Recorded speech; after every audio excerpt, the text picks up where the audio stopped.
And so we can start our panel now. So we have Erdal with us, who's over there.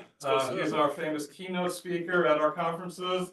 And we have Adam and Joshua and Jason.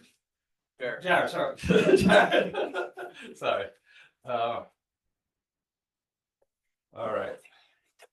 Yeah, we are going to need them.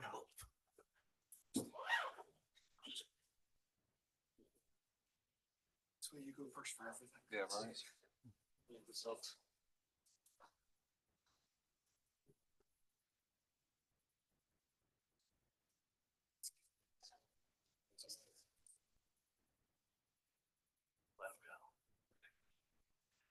Oh, you have a good microphone. That's good. You see me? Yes, just. There's a button there. Just yep. There we go. Okay, perfect.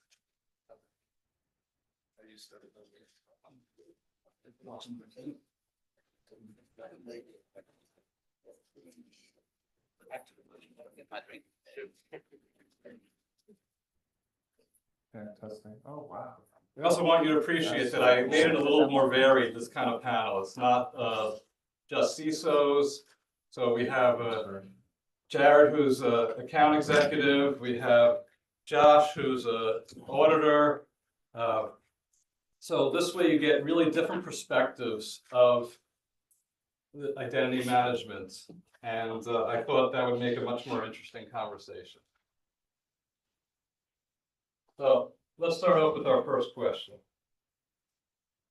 What does identity management mean to you, and why is it so important? Who wants to take the first? Who wants to start off? That's awful. Yeah, Okay, go ahead. I'll lead off. Derek Jeter was my favorite lead off hitter. Is the mic on? Is my mic on? Yes. Oh, there we go. We can hear Okay. better now. So, identity management ensures the right people has access to the right things. And I like to look at that as three technologies, primarily SSO, MFA, authenticates, user into a system, application, a website, IGA, identity governance, identity access management, manages individuals as well as their access rights. And then privilege access management, PAM, manages the keys to the kingdom, so to say, the highly sensitive, systems, applications, data. And I like to think about this in an analogy. And the analogy I like to use is a bar or a nightclub, not because I like to frequent them, but just the analogy makes sense to me. For SSO, that's like, going to the bouncer and giving your ID card. We think about, MFA, that's like checking to see if you're on the guest list, that extra, authentication level, and that gets you into the door, assuming, you're,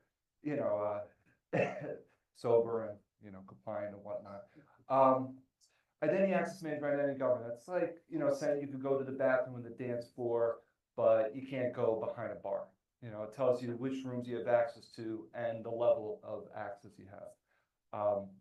And for instance, like on the dance floor, you're not going to be going to the DJ and changing the music, so to say. You're strictly there to dance.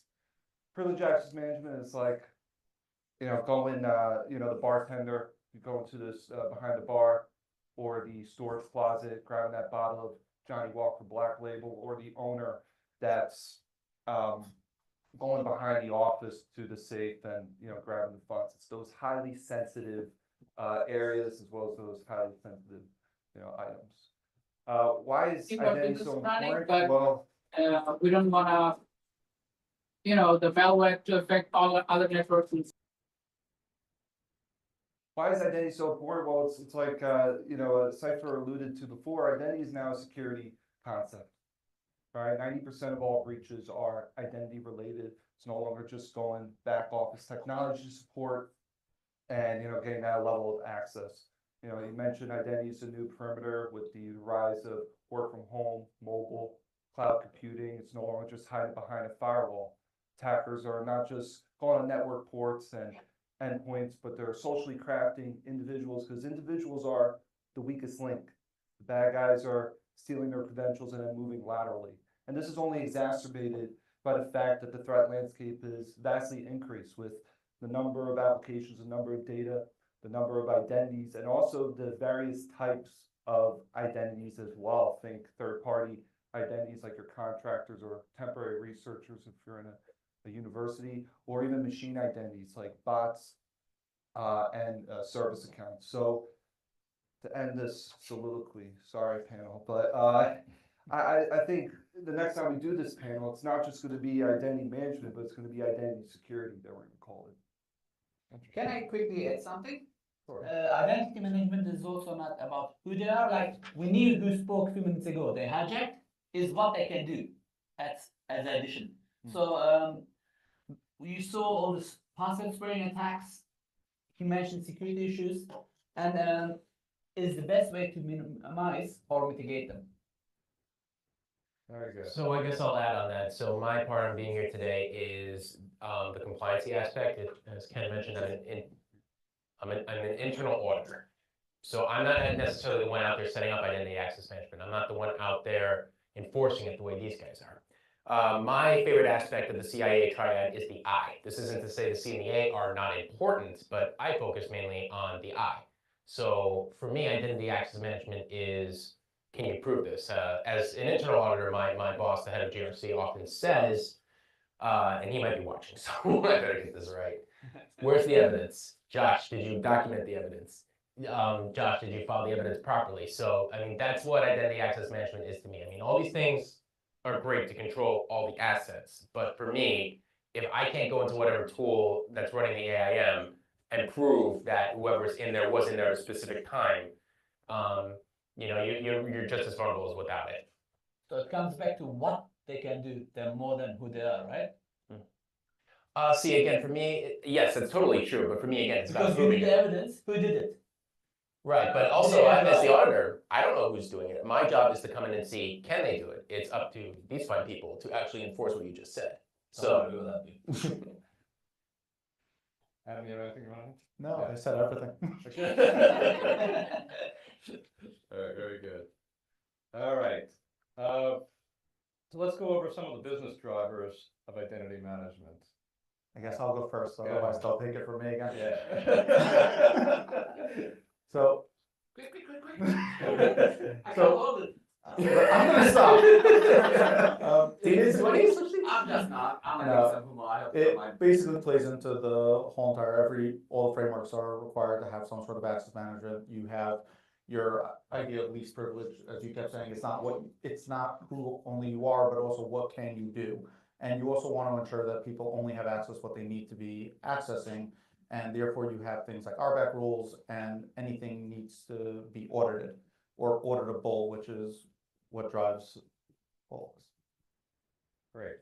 so I'll also chime in. I mean, business driver for us is the accountability aspect. Obviously, availability is there. You can log into it.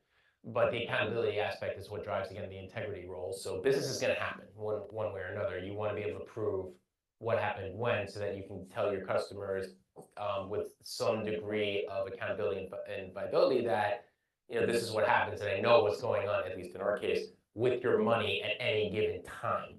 So the big business driver there for us is trackability. What about regulations, things like that?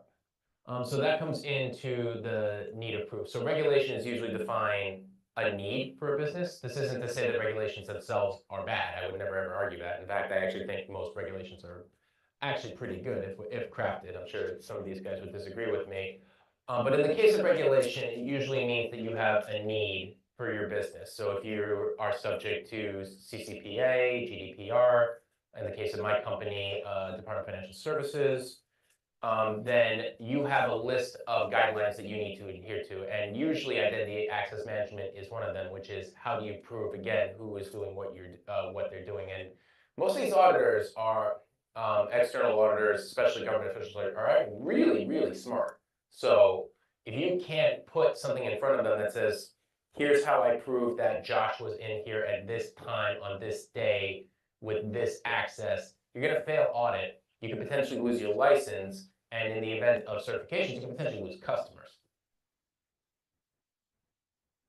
I can end if not. No, you go, please, you go. No, okay. But I'll wait the rest go. Let's go. Yeah, you got to clean up.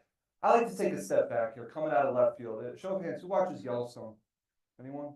There we go. I knew I got a couple of hands. All right, that counts. So Yellowstone's been my favorite series, and I've been watching the prequel, 1883, which I highly recommend. Thank you for nodding back there. Why I bring this up? Because I'm an account executive. We get hit all the time with, which is basically a fancy term for sales, by the way. And we get hit all the time with, what are the business outcomes? What are the business drivers? And I think about it with the Oregon Trail, lost its popularity because of the invention of railroads, because railroads made it safer, cheaper, faster, and easier to travel west. And that's exactly how I think about business outcomes. Is it safer? Is it cheaper? Is it faster? And it's easier. And that could really be boiled down to security, the safer, the financials are cheaper, and then the operations productivity, making it faster and easier. And identity management hits all of those. For the security, for instance, avoiding audits, access reviews, right? If you're over provisioned, well, that's a security risk right there. For the financials, we talk about the hard costs of the breach, but also the soft costs of operational costs as well, making your employees more efficient. One example I like to use is password management. One prominent university, maybe about an hour away, their number one help desk issue is password resets. 30% of their help desk tickets are password resets. A good IAM tool could make that self-service, have your users do that, and then you can have your help desk focus on more pressing issues. And then the productivity, that's one example, automating your joiner mover lever process, automating low-risk approvers, but also on the flip side of access reviews, it's not only just the over-provision, but what if you're under-provisioned? You really need that Goldilocks model for access reviews to ensure the right people have access to not only make sure you're secure, but also so you're able to do your job. Your Oregon Trail analogy made me think of something. And it wasn't just dying of dysentery. All right, I'm glad some of us got that reference. Yeah. So if you think about it, everything you said was true. Thinking about transportation today, statistically speaking, headlines aside, what is the safest mode of transportation? What? Airplane. Air travel. All right. Why? Less accidents in the sky. And less pilots than there are drivers. So one of the values I'm seeing in identity access management, as you just mentioned, to boil it down, is you're essentially automating with an expert. Now, this may not appeal to some people, but I am of the mindset that if, again, you take something out of everybody's hands, put it in the experts of a few who really, really, really know what they're doing, overall, I think you're going to be safer. Now, a lot of people may argue with that because you're losing some form of control. But if you're the gatekeeper, do you really want people writing down passwords on sticky notes? Right. But part of that is also from where you mentioned the password management. You also have where it's not auditable. As people are taking out those passwords, you now have control over it. You also ensure that you're not actually giving out those passwords to people. Many password managers work where you don't actually see the credentials, so you don't have to worry about people copying, pasting, and moving them elsewhere. So even if they leave the company, you're not now looking to reset every single password that they may have had access to. Oh yeah, and all of the access reviews I do, the first question I ask is the app behind SSO, because I want the safest thing you can have, in my opinion, is the ability to flip that switch and turn off all access at once. You can parse out the deprovisioning later, but as long as you can cut access right away, that's the safest you can make it. And disabling browser password management. Question. All this is going to help, of course, the business growth, right? Like putting all this together, it helps to reduce the security risks. It helps for the business growth. It helps to decentralize, it helps to centralize the management. What else did we say? It helps for auditing. So I think it's an essential tool that many people underestimate. That will be the takeaway as a summary from this question. I think that a light touch. Can you speak up a little, please? I think that a light touch is useful. We Majority have of use people cases. online. Let's do some favor. I think that a light. Thank you. I think that a light touch is useful because you have to understand that the majority of your risk when it comes to identity is individuals trying to make their lives easier, their workflow easier. So when you talk about things like password managers, SSO, you're actually talking about making it easier for them to use the applications that they use and making it more of a seamless experience. Thank you about it. Thank you. So that's always been my consideration of like, what are the business drivers of identity management? It's people want to do their jobs. How do you make it so that there's a secure way for them to do their jobs where they're not fighting this friction to use the tools that are in place that allow them to do So when you said light touch, can you define that a little more? You're talking more about like the federated SSO password, like managing it all on the back end, not letting a user manage their own password. More or less just trying to be not seen as an obstacle in between them and the work they're trying to do, but being seen, or at least providing solutions as an enabler of being able to approach the average user and say, hey, now you can just use the same, with SSO, you can just use the same identity, you can log on to this app, that app, whatever. That appeals to them. Some forms of additional identity protection like MFA, it turns into, oh, now I gotta make sure I got my phone on me all the time. And there's a time and a place for that. Obviously, you need to weigh the security need versus the user experience. But you always, in my experience, you just always need to understand that there's a certain current. People have to do their jobs, and you could swim with the current and sell things as you're making their lives easier, or you can add what they view as a hurdle or a roadblock. And boy, do people not like hurdles and roadblocks. So, I mean, I think it could pretty much be summed up to, we need to be able to communicate with the end user in terms of, hey, what are we doing? Why are we doing it? And here's how you're going to use it. Instead of the old way of, it's going to be my way or the highway, and I don't care what I break. But So go ahead. No, go I'm ahead. saying you also want to ensure from a user's perspective, their way of troubleshooting is, why am I limited by what I can do? So give a lot of troubleshooting steps that I've seen in an MSP are, you give them global admin rights first and then see, okay, everything's working as a global admin, now we'll try to pare it down. It should really be the opposite, where you actually want to say, okay, what exactly do you need? What are you trying to do? What do you need to do in order to do your job? Not just, sure, I can open it up. I can break a hole in my wall also and give you full access to walk in, or I can open the door for you. Go ahead, Ted. Yeah, so I think Get the mic. I think some of the business drivers behind identity and access management, firstly, is employee onboarding. Okay, in a lot of cases, it takes 2 to 4 weeks for an employee to come in and get the access they need to do their job. Okay, so by setting an IAM system in place, as an individual comes in, they go into a specific role. That role basically pushes out their entitlements to the platforms they need access to. Furthermore, if they need access to different things, you want to set up automated workflows where they can put a request in, okay, for access to something. When they put that request in, it goes through an approval chain. Okay, and when it goes through that, you want to do the checks to make sure you aren't creating a toxic combination.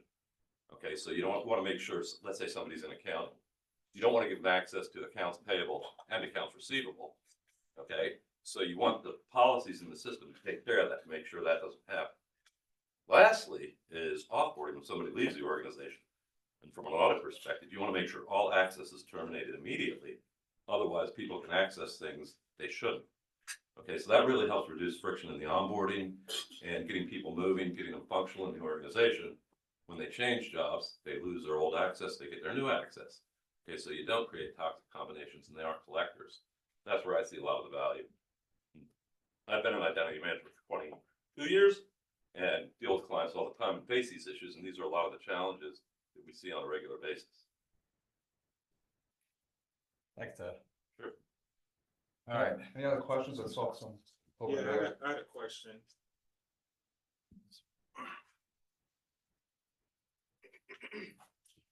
Thank you. So I just wanted to know, you talked about self management, reset passwords. I just wanted to know what tool do you use for the user to reset that password? Just the MFA, or is there something more in depth of how they self-automate the reset passwords? Yeah, there's certain, I a lot of tools. See a lot of tools, there's certain, identity governance, identity access management tools, that do this, capability, that are out there.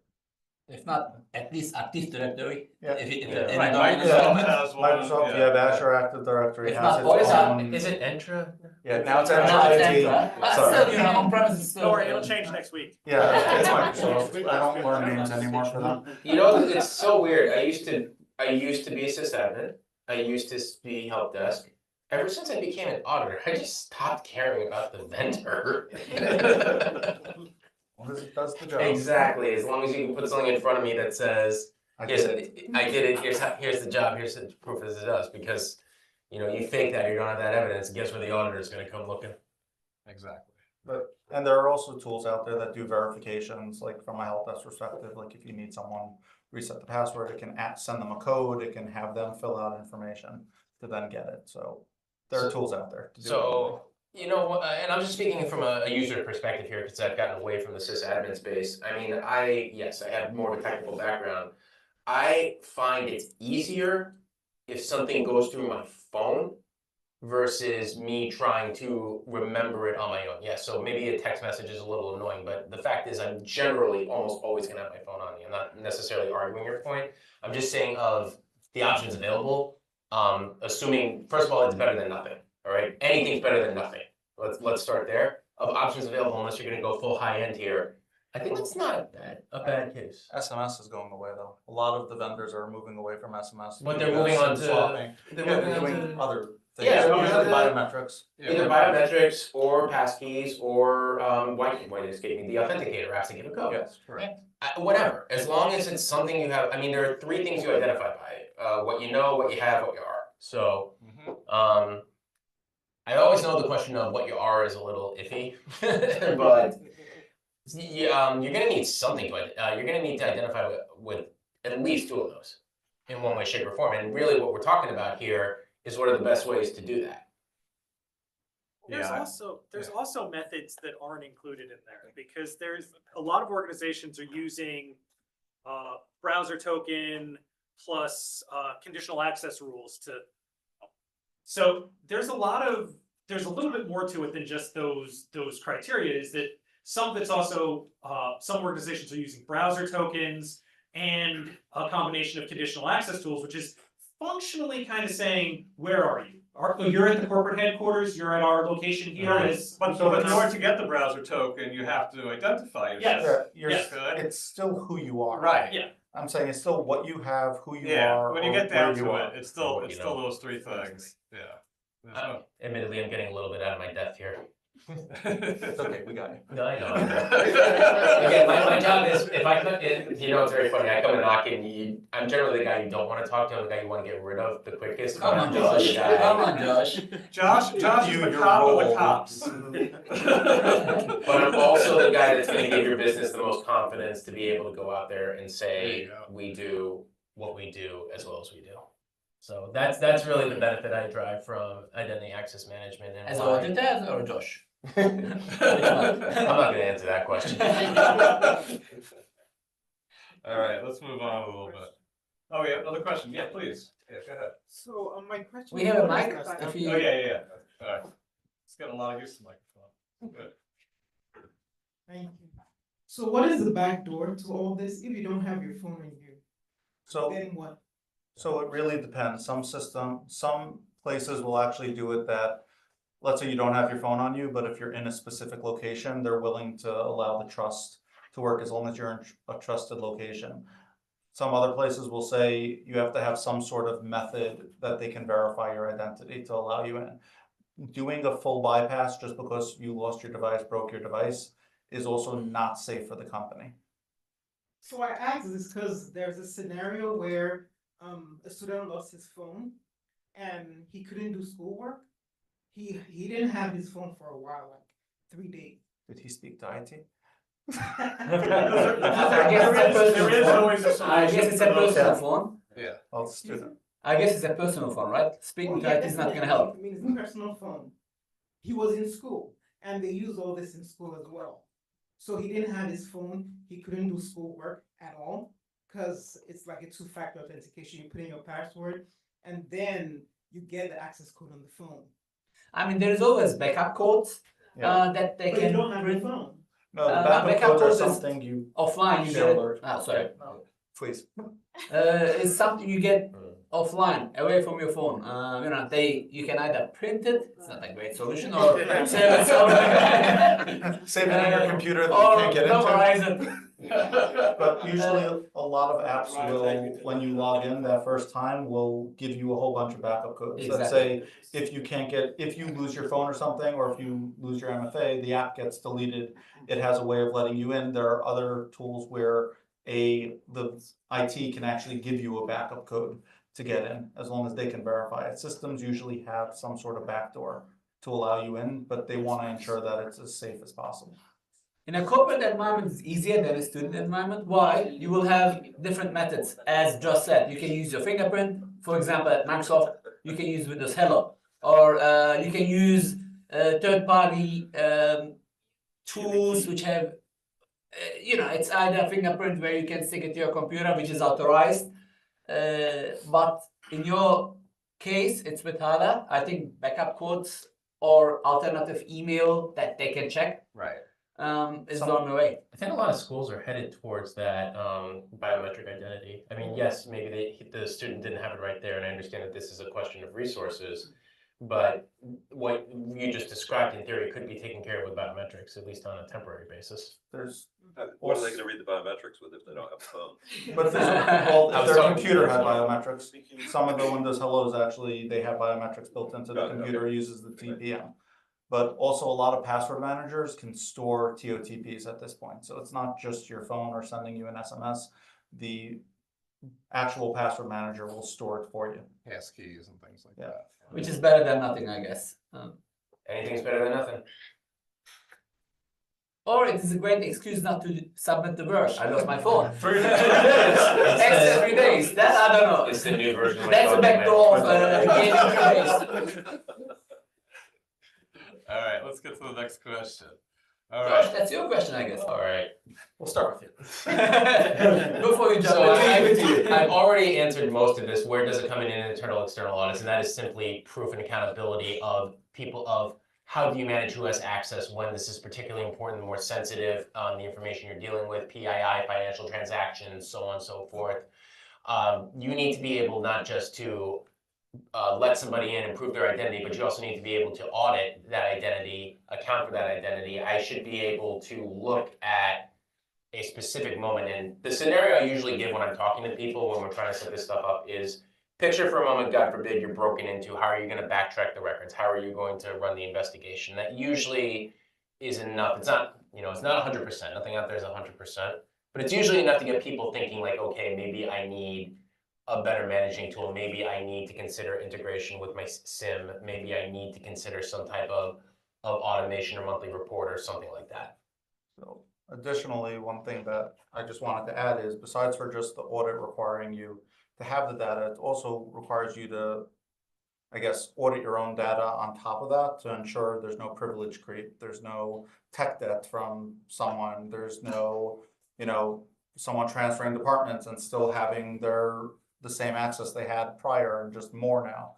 So you have to audit yourself even before your internal auditor comes in, before your external auditor. It's just a way of ensuring that you're actually reviewing your logs and reviewing your permissions. It's annoying, but I actually think one of my more useful roles in the company is I do run those user access reviews. And I am the one to help point out, like, oh, does this person need this level of access? Should they still be here? Usually pretty simplistic questions, but they can go a long way towards getting people to think about clean up security. And usually like, okay, I don't want to deal with the auditor again. Maybe I should just clean it up on the spot. Yeah, well, it all goes back to certifications, tracking who has access to what, and then revoking it when it is over provision, privilege creep. I'd also add segregation of duties is important with this, to make sure the same person is not in accounts payable and accounts receivable, the ability to write the check and then cash the check too. And then, even the application, onboarding and ensuring that your IAM system is connected to downstream systems. One of my good buddies in the audience, Mike, new friend, we were talking about, my girlfriend's at hospital, had a colleague who got terminated and the next day was still able to use that badge to get in and, visit, actual patients, right? If your systems aren't, in your IAM solution, how are you gonna see who has access to what and then, track it? It goes back to that proverbial, you can't control what you can't see. I can think of at least 3 regulations right there that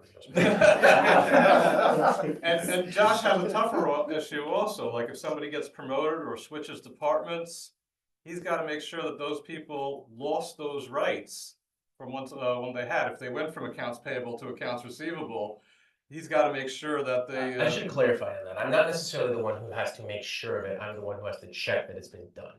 So who I am. Okay. I am. Oh, you're the one. Okay. So the thing about, and not to deviate too far away from it, the way I've always viewed an auditor, when I did my CISA certification, this was probably the hardest mindset to get out of, was as a sysadmin, as a security analyst, I was always used to fixing things. Auditors don't fix things for you. They'll observe. They might suggest. They'll tell you where you need to comply, but a good auditor will never ever fix it for you. Oh, I said the same thing for security. I told someone my role is to find a hole, find a hole, look for a hole, find a hole, and then tell you to plug the hole. I mean, what they say is not always doable, right? It's easy to say fix that. Right. I used to be a CISO in a global bank. To be fixed. Yeah, I but used to do be you a want me CISO in a fixing global it? bank. Yeah, You don't want the auditor fixing, or the people trying to fix I it. mean, I hope most of the auditors are like you, coming from a technical background, but most of them coming from real auditing, and all what they do is, I remember passing ISO certifications via just having great labeling in the server room. I'm talking about years ago. Yeah. I'm like, yeah, backup, yes. This is Monday, this is Tuesday, but it has nothing to do with it. I used to hack the auditor because they had no clue. Again, he already mentioned that he's coming from a technical background, right? But when you look at, all right, let's put everything aside. I'm going to put my hacker hat. When you look at most of the cyber breaches, and name me a company who was not hacked so far. Snowflake. Okay, name me one company who was hacked, didn't have an IAM solution. We don't know, it's not public. All right, I'm gonna make your life easier. But I bet most of them did they have it. At the very least, they probably had it. Yeah, it's either the auditing team is doing it bad, or the hackers are doing something that the tools cannot detect. So while all this is good, I think it's important to think differently to how we can make things harder for hackers, easier to end users, and secure what we need to secure. And we should never forget that, because there is going to be always, it's made by human, right? It's going to be either vulnerability, a 0-day, or a workaround. I remember, I used to work for Microsoft as well. People used to spend $1 million for something which we call ESAE, Enhanced Secure Administration Environment. Then it was so hard to bypass. Next time when we used to come to audit, we used to find that the sysadmin opened a back hole, a back server to bypass it because it was too hard. Sometimes making it too hard, as you all know, is not feasible, or it's not manageable. So it's really important to know all this, but also think from a different perspective to make it more secure. Back to you, Ken. All right, any questions? No, but I think it's important to talk about the governance piece of identity and access management. Okay, Yeah. so, when you do. You want to get the an identity microphone? management We system, have online people. when you have an identity management system, you set up governance, what you're doing is your management or the owners of an application or a set of applications go through a certification process on a regular basis. Okay, you can trigger those certifications to be automatic. So basically, they check to see if some people are members of a group or a role, are they supposed to be members of that? Furthermore, you verify the entitlements, so the entitlements associated with that role. Okay, so are those two things in alignment? The other piece you need to consider is doing a reconciliation to all your end platforms, or there's another term people are using these days, but reconciliation is the old term. So basically, you pull all the access from all the connected systems into your identity management system. You verify, are these individuals that are on these endpoints actually in the identity management system? If they aren't, somebody probably went through a backdoor and created those users. Okay, so you regularly run reports, see does everything match? If it doesn't match, something was created outside of process. If it was created outside of process, then you go audit that and find out, okay, how did this occur? Where did it occur? Did an administrator perhaps create a couple shadow accounts, maybe gave his buddies a couple accounts or something like that?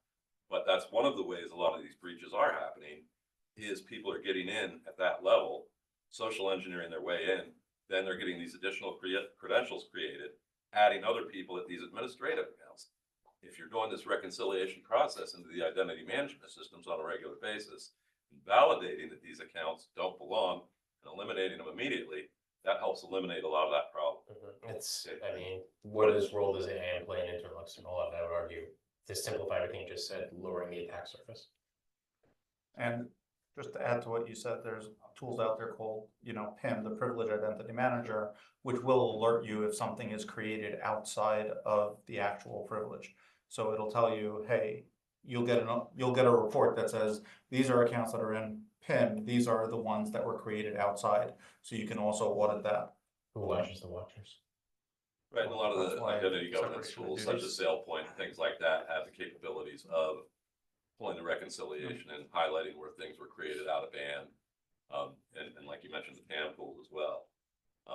You've got credential rotations, so you've got your service accounts where the credentials are rotated on a regular basis. So service accounts are a big attack surface as well, because most organizations will create these service accounts that are needed for application to application communication, application to database communication, et cetera, et cetera. Now, people get access to those credentials because they're setting up servers and things along those lines. Those passwords and those credentials are the most forgotten credentials in an organization. They create them, the application's communicating back and forth. People come and go from the organization. These credentials generally have pretty high privileged access to do what they need to do. Okay, so you really got to start managing your service accounts on a regular basis. And if you're smart, that's part of the UAR, the user access review. Exactly. Ken, do you have time? So we do Yeah. it with And then conditional. we devil's advocate.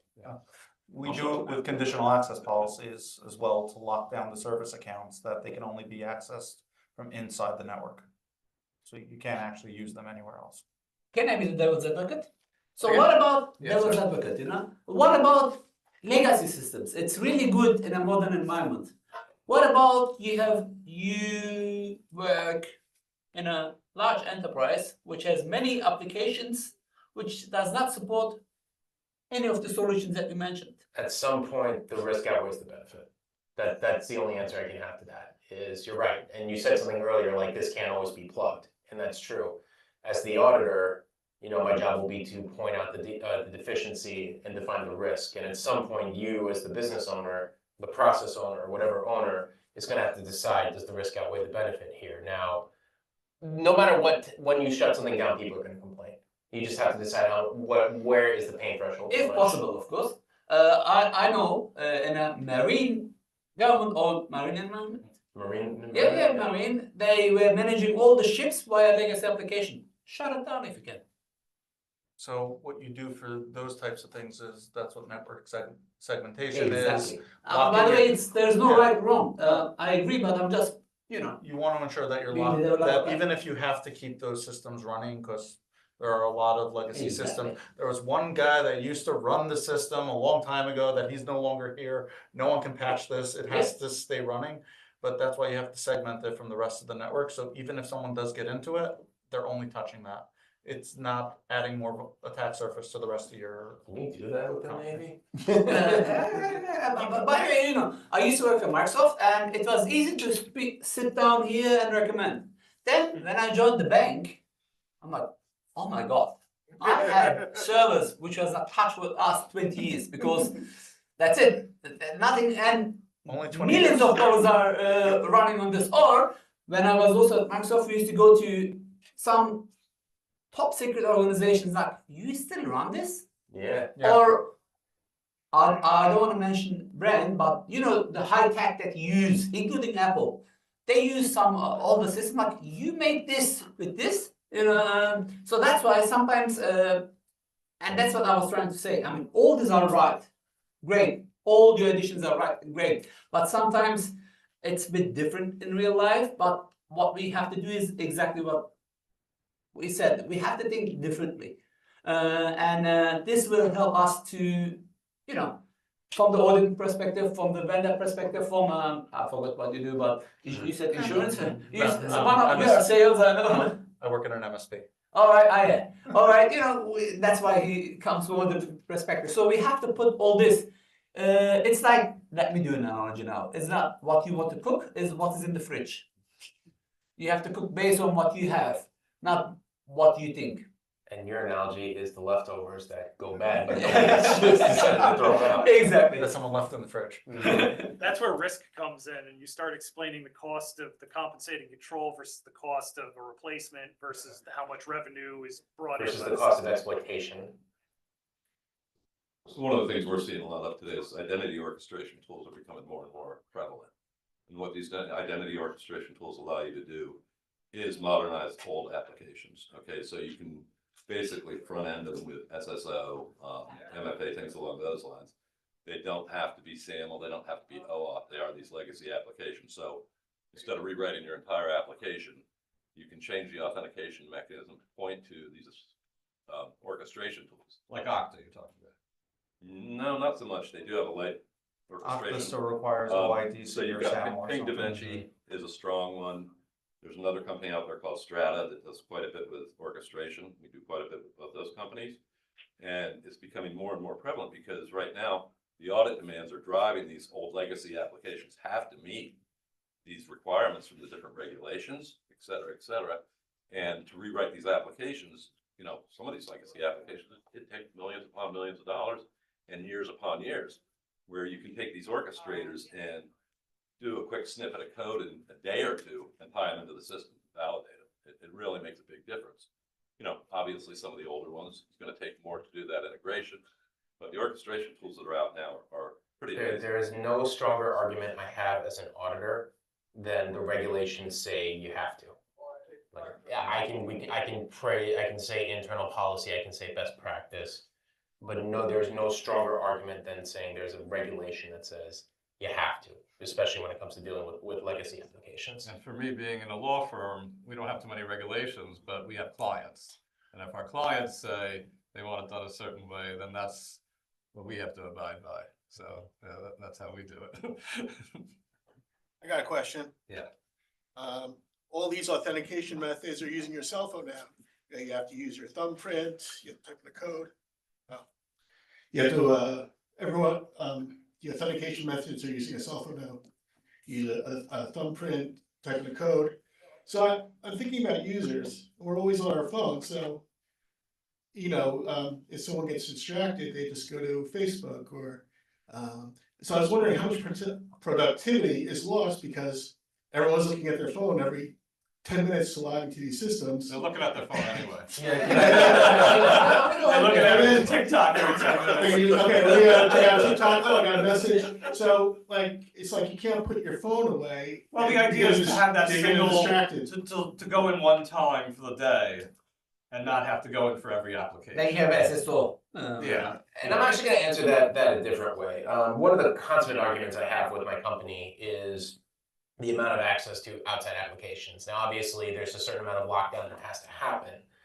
But I am a firm believer in, unless there's a true, again, regulation danger or something, that you should try to give people a little more leeway. So for example, if somebody has an approved IM tool that they can use to talk to outside people, say, communicate, I don't know, my example would be maybe communicating with my wife about our son at daycare or something. Now I can do that one of two ways. I can do it right on the office laptop and then go immediately back to what I was doing, or I can stop what I'm doing, pull out my phone, communicate there, wait till that's done, then go back to work. Now, which one's more efficient? There's plenty of security privacy arguments to have there, and each industry should have that argument. But to answer your question directly, the productivity is going to get lost somewhere. The question is, what's the best way to streamline it? And on top of that, as long as the work is getting done, you sitting there trying to babysit people for what they're doing on their phone is not gonna help If they want to anyone. sacrifice their privacy by doing, shortcutting it, that's kind of their business. Yeah. You know, and I feel bad for the older people who didn't grow up with the separation, that kind of thing, and they just always had an email address, and that the company email address is their email address, and that's it. I mean, look where I work. You think there's people here who don't, okay, we have plenty of people who are just like. I knew somebody at an old job with a Prodigy account. The guy, that was my first introduction to OG. As long as it didn't have Netscape. So, you have people at places for 40 years. You think they're gonna separate everything and do things properly? No. They're gonna do things the way they've been doing it. And then they wonder why they get so much spam. Yeah, they learn to deal with it, you know? And they wonder why everything they have is on the dark web tied to that email address. Yeah. So anyway, I think we have time for one more question. So I'm gonna skip to the last one. I think we answered the fourth one anyway. Yeah. Yeah. All right, so for those that don't know about this topic, it's gonna come up more and more, agentic AI. How many people here have heard of this? Okay, so this is the next level of prompt engineering. So we all, prompt engineering is already a dinosaur because you're gonna have these robots do things for us, and they're gonna learn as they're doing it. You give them instructions and they run with it. And this is agents basically doing what you want them to do, and you don't have to tell them, you know, with commands and stuff like that. And how are we securing these? Because they are acting like they're not really service accounts, and they're obviously not users. So it's kind of like they're this hybrid kind of account now, because they're constantly evolving. So these are going to be some interesting times. I'm not looking for somebody to have solutions right now, because there are startup companies that are looking to solve this problem right now, but it's one that's probably in a year from now, we're going to be all talking about this a little more intelligently. But I wanted to know if anybody here has any thoughts about the topic. Yeah, I do, just to kick us off. So before we even get into the future, I like to, lay out what's happening now. And the bad guys are using AI, and they're doing it quite well. You look at Grammarly can write email in any language without any typos. And how about those deep fake voicemails impersonating, a manager or a colleague? AI is really good at understanding our social behaviors and our communication channels, as well as the dependency we have on those communication channels. So if we're going to go toe to toe with the bad guys, we're going to have to leverage AI, for good. Now, I like to think about agentic AI as, is, to your point, Ken, what exactly does that mean as opposed to generative AI? Generative AI is about creating content, music, art, text, images. Think of using ChatGPT to write the essay on Huckleberry Finn, which would have been great for me because I didn't read that book. But agentic AI is AI systems acting autonomously in an environment to set out goals. So for instance, autonomous vehicles getting you from point A to point B, the Mars rovers trying to understand the intricacies of Mars, life on Mars, and water. And we're starting to see identity management take advantage of both generative AI and agentic AI. For instance, access requests, self-service access requests using AI as guidance for those recommendations. So recommendations that's generating content, generative AI, but also having an audit trail to see who approved what, having those humans look at that. And I want to get back into that in a second. Another example is access decisions, faster, more accurate access decisions, automating low risk approvals. So that's automating, that's acting, that's agentic, but also highlighting the high risk ones as well. And I use those two examples because a lot of people are afraid of AI right now, and rightfully so, because AI is starting, if not already, get on the same level as human intelligence, and it's on the precipice of even surpassing that as well. So when we start incorporating AI into identity, we're gonna have to use it, right, to go toe to toe with the bad guys. But it's also really important to have the checks on it and continue having humans as extra set of eyes. Josh, is AI going to replace your job? I don't think so, only because someone's, again, who's going to watch the watchers? There's also, for his job, there's also scoping. Can't necessarily scope it properly. But And I'm probably being overconfident. as Jared was saying, that, yes, it's important to move forward, but it's also, you wanna make sure the guardrails are in place to protect it. Having sort of conditional access policies for, where it can access it, when, so it knows the location of where it's being accessed, having auditors review it. You just have to make sure that you have the guardrails in place before you go full force. All right, any other questions? With that, we can, oh, you got one more? Okay, go ahead, Ryan. Get the mic. So I was just curious, I guess the example used before with the self-service, in that scenario, how do you see AI disrupting the overall login and proof process of verifying that somebody is who they are, like especially if someone could go through the self process, what's to say that an AI can't do the same thing? You would still have to have a way of having those codes, meaning you're still that biometric, you're not gonna be using like voice controls. You're not like James Bond going like, oh, use a voice, Right. or, so it's gonna be some sort of biometric that's requiring it, or some sort of code of something you have is gonna be what protects it, because a lot of the authentication methods and your TOTPs are using some sort of, encrypted key, a token that's basically changing on a consistent basis. So the AI wouldn't have a way of having that token in place unless you were already hacked, then, Exactly my point. You can use, we did test it. You can use AI to 3D print your fingerprint in your actual size. Then it's gonna come to the biometrics reader. If it's a cheap one, most probably it's gonna bypass it. It's gonna come back to Josh's job, auditing.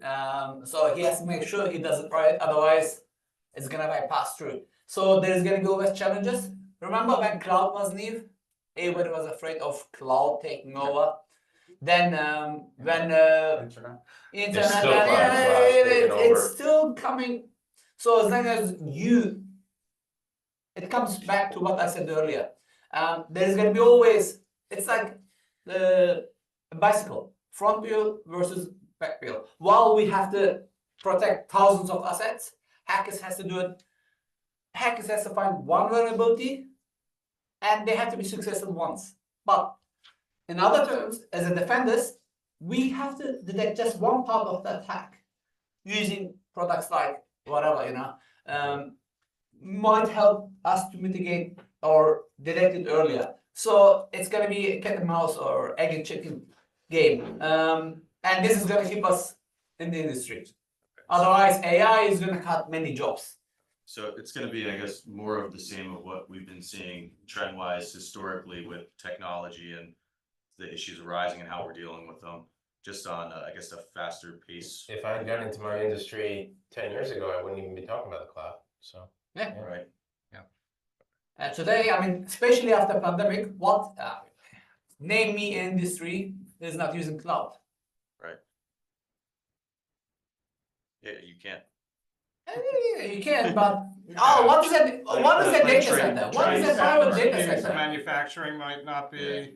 Yeah, but what is a Some private law data center? firms might not. They may have something in the Don't you have a cloud, data but it would center? still be hybrid. Oh, we still have data centers. We're What's hybrid. that? We're It's a hybrid. private cloud. Yeah, we're Yeah. hybrid. As long as The I have data access center is to still it. private cloud, yeah. As long as you can access it remotely, you're still cloud. Yeah. Cloud is just a data center Yeah. yeah, somewhere. that's always fun. That's the hardest thing I have to explain to people.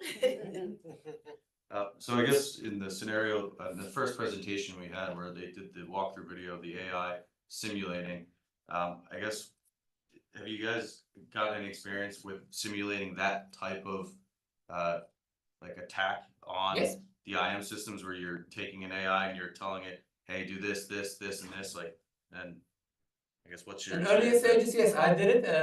I think I have even a chapter in my book, one of my books, about it. There's always ways, I love this example. I don't know if you attended CCon last year.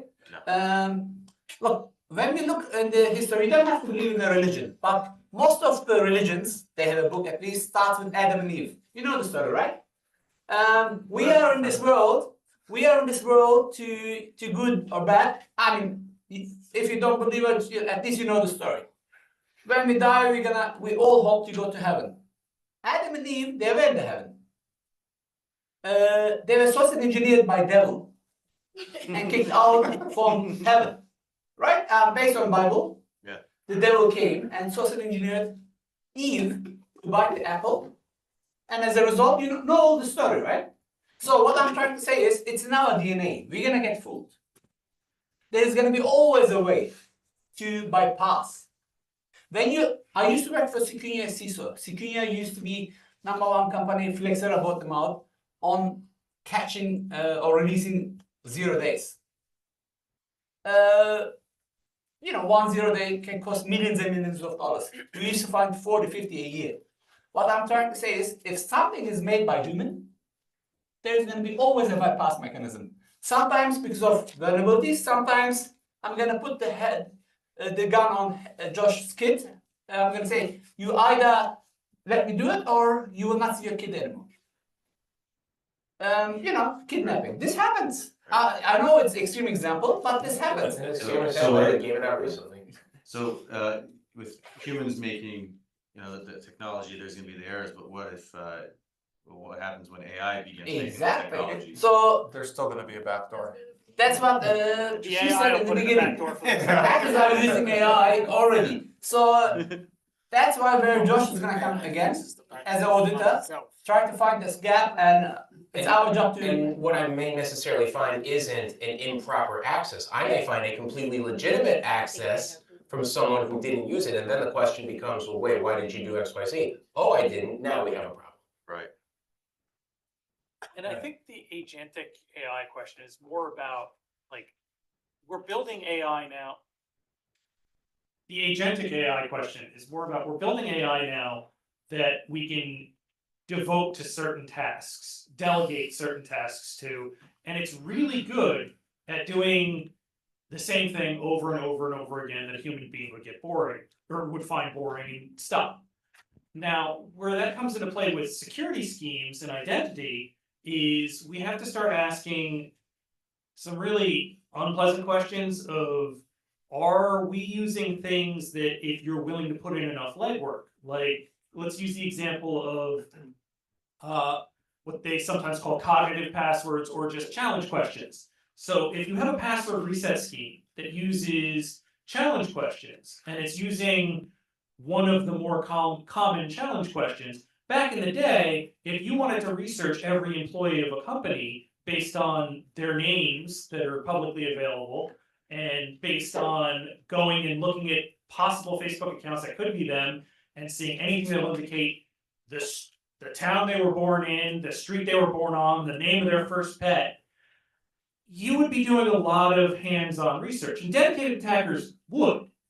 But now you're taking that type of threat, that risk that was usually only posed by the most dedicated attacker, and you're democratizing it. You're saying anyone that's smart enough to sit there and go look at all these people and tell me if any of them ever talked about their first pet's name.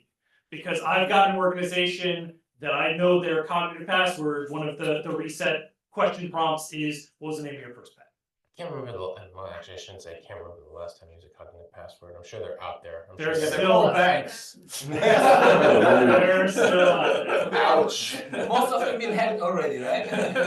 So part of it's also from the security side is you have to design things around that of saying hey, the threshold is just a lot lower. So some of the things that we could get away with, we couldn't. And it's also, that relationship you have, the awareness program that you have that tells people hey, data hygiene. There are certain things, if you use it to get access to systems in any way, shape, or form, don't talk about it on the internet. And that's a big lift sometimes. Well, let's face it, there's a video that's been going around for years now of a TV special. She's like, "Oh, my password's." Yeah. You know exactly. Yeah, of course. Yeah. Yeah. My password is my dog's first name and. First, I asked the password. They said, "No, I'm not gonna give it to you." They said, "Oh, what's your What's first?" your dog's first?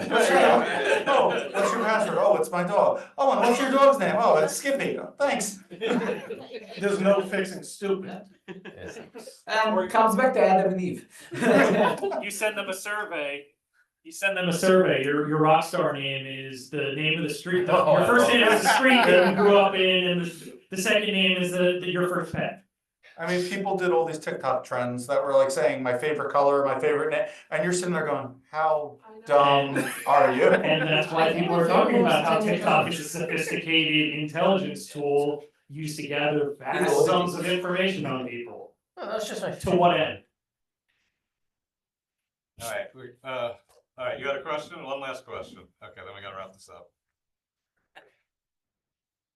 It's not really a question, I just kind of wanted to add on to what you said about like the knowledge-based answer questions. I think at least last time I checked the last thing, 20% or guess attempts at knowledge-based authentication, like the street you grew up on works 20% of the time for attackers at least. And I do know there's one kind of mitigation for that. Kevin Mitnick, if you know who he is, he recommends like kind of non-sequitur answers, like for something like what's your favorite color, you can say like pizza or something. Yeah, you gotta remember that stuff. You need a password manager if you're gonna deal with that kind of. I'm a big proponent about that, but you need to know how to use a password But a manager. lot of password managers, the note sections are not encrypted. Well, that was the big thing with LastPass. Yeah. Well, LastPass, a lot of it wasn't encrypted. I used the LastPass note thing, I thought it was encrypted. It's not. No, The notes are not, only the big eye opener. only the password is encrypted. Yeah. KeyPass did better than that. That blows my mind. I think the secure notes is actually encrypted. It is now, but It is, yeah, at that point, when they were breached, it was not. Yeah. that was a major lesson learned. Yeah. Just as AI, AI will show you how they've been hacked. What, the 4 times they've been hacked? Yeah. 4 times in a month. Anyway, well, thank you very much. I hope you enjoyed today. Let's give it up for the panelists.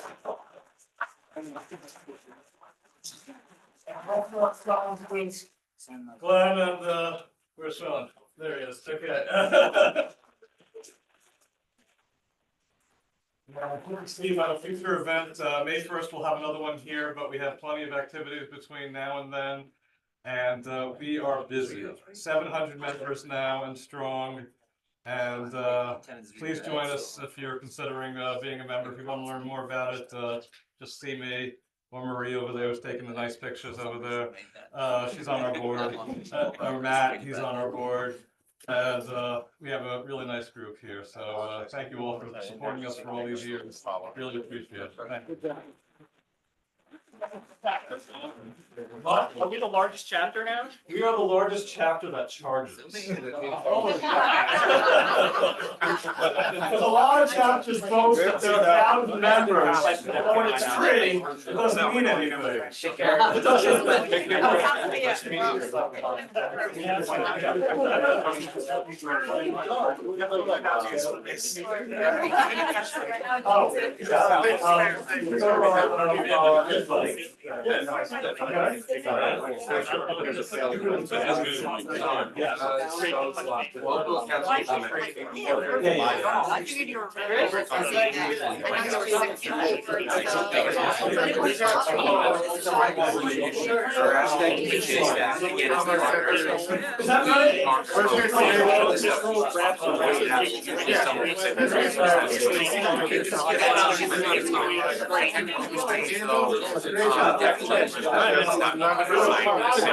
Just because they said.